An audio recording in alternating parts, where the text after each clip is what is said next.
मित्रांनो, सर्वांना जय जिजाऊ शेती आणि मातीच्या या प्लॅटफॉर्मवर आपल्या सगळ्यांचं स्वागत आहे. महाकुंभमेळे बँक खाती रिकामी झाली असल्याची चिंता रिझर्व्ह बँकेनं व्यक्त केली. आर्थिक स्थिती बँकांची डबघाईस आलेली आहे. भारतातील रिझर्व्ह बँकेसह सगळ्यात मोठी बँक असलेल्या स्टेट बँकेची सुद्धा आर्थिक स्थिती डबघाईस आली असल्याचं आर-बी-आयनं आणि एस-बी-आयनं आपल्या एका अहवालात म्हटलेलं आहे. आता तुम्ही म्हणाल, की महाकुंभमेळ्याचा आणि या बँकांचा काय संबंध? महाकुंभमेळ्यामध्ये जवळपास 67 कोटी लोकं आली होती. याची गणना सरकारने कशी केली, काय केली ह्या नेमकं कळत नाही. कारण 2021 ची जनगणना अजून प्रलंबित आहे. त्याच्यासाठी सरकारकडे मनुष्यबळ नाही, पैसा नाही. मात्र महाकुंभमेळ्यामध्ये लोकं रेल्वेनं आले, ट्रॅक्टरनं आले, विमानानं आले, हेलिकॉप्टरनं आले, पैदल आले, कसे-कसे आले त्याची मात्र नोंद व्यवस्थित सरकारनं ठेवलेली आहे आणि 67 कोटी लोकं या मेळाव्यामध्ये हजेरी लावून गेले, असं राज्य सरकारनं आणि केंद्र सरकारनं तशी आकडेवारी जाहीर केलेली आहे. आता तुम्ही म्हणाल, की बा महाकुंभमेळ्यामुळे खर्चाचा ताण हा त्या राज्य सरकारवर आणि केंद्र सरकारवर येणार, मात्र बँका रिकाम्या होण्याचा नेमका काय संबंध? आणि दुसरी गोष्ट महाकुंभमेळा हा एक पुण्याचं काम आहे. कोरोनासारखं संकट आलं त्यावेळेस टाळ्या, थाळ्या वाजवून आणि याच्यातून आपण ते संकट घालवलं आणि महाकुंभमेळ्यामुळे आता एकतर ते पुण्याचं काम आहे, त्याच्यामुळे देशाच्या आर्थिक स्थितीला बरकत यायला हरकत नसावी. मात्र परिस्थिती वेगळी आहे. आर-बी-आयनं आणि स्टेट बँकेनं आपला जो अहवाल इकॉनॉमिक टाइम्समध्ये जो काही सादर केलेला आहे, तर त्याच्यामध्ये असं म्हटलेलं आहे, की महाकुंभमेळ्याला जाण्यासाठी लोकांनी धडाधड बँक खात्यातले पैसे काढले आणि ते महाकुंभमेळ्याला गेले. खात्यातले पैसे कमी झाल्यामुळं जवळपास स्टेट बँकेसह इतर बँकांची आर्थिक स्थिती डबघाईस आलेली आहे आणि आता कर्ज वाटपासाठी सुद्धा बँकांकडे पैसे नाहीत. सरकारची बरीचशी चुकीची धोरणं माणसाला कशी अडचणीत आणू शकतात आणि सरकारला कसं भलं करू शकतात याची काही उदाहरणं आपल्याला देता येतील. 2011 मध्ये 10 मध्ये ज्यावेळेस फायनान्शियल इन्क्लुजन नावाचा एक प्रोग्राम आला, ज्याला वित्तीय समावेशन असं नाव ठेवलं गेलं. मनमोहन सिंग हे अर्थमंत्री असताना त्यांनी हा प्रोग्राम डिझाइन केला होता. त्याच्यामागचा उद्देश हा होता, की ग्रामीण भागातली जी काही गोरगरीब मजुरी करणारी रूट लेव्हलची जी काही लोकं आहेत, तर यांची नाळ ही राष्ट्रीयकृत बँकांशी जोडली जात नाही आणि मग कुठेतरी खाजगी बँकांमध्ये आपल्या पैसा ते ठेवतात. त्यावेळेस डिपॉझिट गॅरंटी कॉर्पोरेशन हे लागू नव्हतं आणि मग या खाजगी बँका बुडल्याच्या नंतर त्या गोरगरिबाचा लग्नासाठी, बारशासाठी, कशासाठी ठेवलेला पैसा हा बुडीत जात होता आणि मग अशा स्थितीमध्ये त्या लोकांना पैसा बुडालेल्या लोकांना आत्महत्या करण्याशिवाय पर्याय नव्हता. तर अशा स्थितीत या पैशाला कुठेतरी संरक्षण मिळावं या हेतूनं या लोकांना राष्ट्रीयकृत बँकांच्या प्रवाहात जोडण्यासाठी त्यावेळेस फायनान्शियल इन्क्लुजन नावाचा प्रोग्राम आणण्यात आला. 2010 पासून त्याची प्रत्यक्ष अंमलबजावणी सुरू झाली आणि ही अंमलबजावणी करत असताना ज्या काही राष्ट्रीयकृत बँका होत्या 28 ते 30च्या दरम्यान, तर त्या बँकांमध्ये ₹500 खातं खोलायसाठी लागायचे. मग गावखेड्यातला माणूस 6-6 महिने तालुक्याला जात नाही, तालुक्याला गेला तर ₹500 खर्च करून तो खातं कशाला काढेल? हाही प्रश्न सरकारपुढे पडला. मग सरकारनं रिझर्व्ह बँकेला कळवलं, रिझर्व्ह बँकेनं बँकांना पत्र दिलं, निर्देश दिले, की बा खातेदारांना बँकेमध्ये खातं काढण्यासाठी कुठलीच बॅलन्सची सक्ती नसावी आणि तेव्हापासून मग झिरो बॅलन्स हा कन्सेप्ट रुजू झाला. आता झिरो बॅलन्स हे आपल्या डोक्यामध्ये इतकं फॅड घुसलेलं आहे, की सध्या झिरो बॅलन्सच्या नावाखाली तुमची कशी लूट केली जाते, खिसा कसा कापला जाते, हे आपल्याला अजिबात माहीत नाही. फक्त आपण धन्यता भक्त या नात्याने याच्यामध्ये मानतो, की आमचं सरकार कसं 56 इंची छातीचं आहे, जगामध्ये आपण कसं महासत्ता बनलेलो आहोत आणि तुमच्या ढुंगणाला कसे थिगडं लागत आहेत याची आपल्याला जराही जाणीव नाही किंवा त्याचं गांभीर्य नाही. असो, त्याच्यानंतर बँकाला पत्र दिल्याच्या नंतर झिरो बॅलन्समध्ये हे खाते सुरू झाले. मात्र सरकारच्या पुन्हा असं लक्षात आलं, की ही लोकं झिरो बॅलन्समध्ये खाती तर काढायला लागलीत, परंतु या खात्यामध्ये ₹10 पण टाकेनात गेलेत. मग अशा स्थितीमध्ये त्यांनी पुन्हा एक बी-सी मॉडेल नावाचं एक पुन्हा जी 3,000 लोकसंख्येच्या वरची गावं आहेत, तर त्या गावखेड्यामध्ये एक बी-सी मॉडेल सुरू केलं, ज्याला बिझनेस फॅसिलिटर असं नाव दिलं किंवा त्याला मराठीमध्ये व्यवसाय सुविधाकर्ता असंही म्हटलं गेलं. मग ही व्यवसाय सुविधाकर्ता काय करतील, की बँकेसाठी खाते खोलून देतील, व्यवसाय मिळवून देतील, कर्ज वसुली करून देतील, वेगवेगळी उत्पादनं विक्री करून देतील आणि या माध्यमातून मग या बी-सी मॉडेलना किंवा या व्यवसाय सुविधाकर्त्यांना मग कुठेतरी त्याचाही फायदा होईल आणि बँकांचाही फायदा होईल आणि सामान्य नागरिकांचाही फायदा होईल.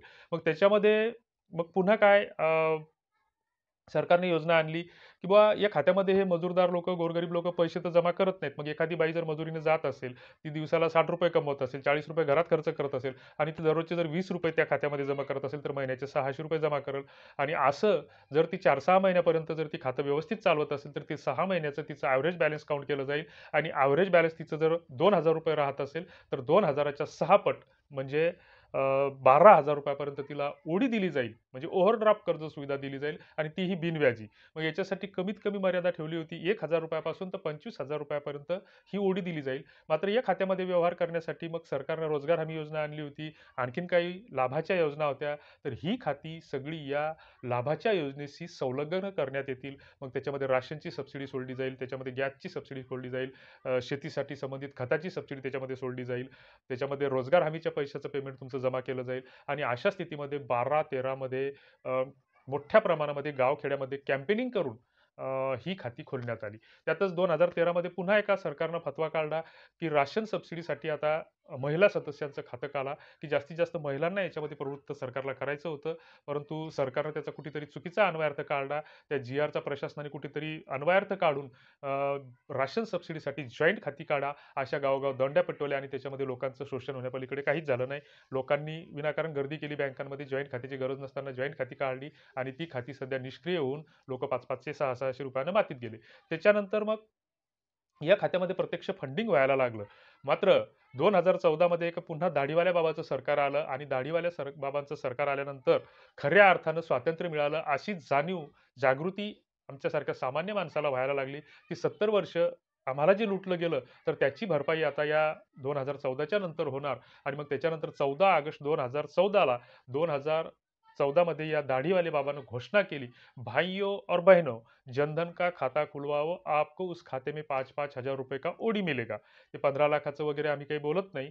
परंतु 5,00,000 रुपये ओडी देणार असं सांगितलं. म्हणजे आधीच्या सरकारची 25,000ची ओडी होती. ती आता या सरकारनं 5,000 वर आणली होती. 2014 पर्यंत ऑलरेडी सगळ्या लोकांची खाती काढून वेगवेगळ्या प्रयोजनासाठी झाली होती. मात्र ही खाती काढलेली असताना पुन्हा त्याला जनधन असं नाव दिलं गेलं आणि या जनधनच्या नावाखाली मग गाव पुन्हा कॅम्प लावले गेले. लोकं भ्रमिष्ठासारखे पागल झाले आणि पुन्हा मग ही खाती झिरो बॅलन्समध्ये मिळणार आणि म्हणून लोकांनी बँकांमध्ये त्या ग्राहक सेवा केंद्रांवर गर्दा करायला सुरुवात केली. गरज नसतानाही पुन्हा ती खाती काढल्या गेली आणि मग एका व्यक्तीची 2-2, 3-3 खाती काढली गेली आणि त्या 2-2 खाती असणाऱ्यांच्या सध्या काय बेजाऱ्या सुरू आहेत म्हणजे त्याच्या राशीला मंगळ आहे, 7.5 आहे, शनी आहे, राहू वक्री आहे, सगळ्या बेजाऱ्या आहेत आणि हे बँकेत रांगा लावून उभे आहेत केवायसी, ई-केवायसीसाठी आणि ही 4-4 खेप केवायसी, ई-केवायसी करूनही 7.5 जायला तयार नाही. त्याची फळं तुम्ही आम्ही सगळेजण सामान्य माणसं भोगत आहोत. आता त्याचं झालं काय नेमकं, की मग पुढे ज्या आमच्या बाई होत्या अर्थमंत्री, तर त्यांनी मोठ्या अभिमानाने छाती फुगवून सांगितलं, की गिनीज बुक ऑफ वर्ल्ड रेकॉर्डमध्ये आमची नोंद झालेली आहे, की भारतामध्ये 42 कोटी खाती या योजनेअंतर्गत, जनधन योजनेअंतर्गत झिरो बॅलन्समध्ये काढण्यात आलेली आहेत. ही खूप मोठी भारतासाठी उपलब्धी आहे, असं छाती फुगवून संसदेमध्ये सांगण्यात आलं आणि मग हे सांगितल्याच्या नंतर 1-1.5 वर्षाच्या नंतर असं लक्षात आलं, खाती तर 42 कोटी झाली, मात्र याच्यामध्ये 42,000 रुपये पण कोणी टाकायला तयार नाही. मग सरकारला पुन्हा चिंता लागली, की या लोकांच्या खिशातला पैसा काढण्यासाठी काय केलं पाहिजे, काय केलं पाहिजे? आणि मग 8 नोव्हेंबरला पुन्हा घोषणा झाली, की भाइयों और बहनों, आजपासून तुमच्या 1000च्या, 500 रुपयाच्या नोटा निष्क्रिय ठरणार. जर तुम्हाला ह्या नोटा बदलून पाहिजेत असतील, तर त्याच्यासाठी तुम्हाला वेगवेगळे नियम सांगितले, की तुम्हाला तुमच्या खात्यामध्येच ते पैसे जमा करावे लागतील. कारण सगळा काळा पैसा यातून त्यांना बाहेर काढायचा होता.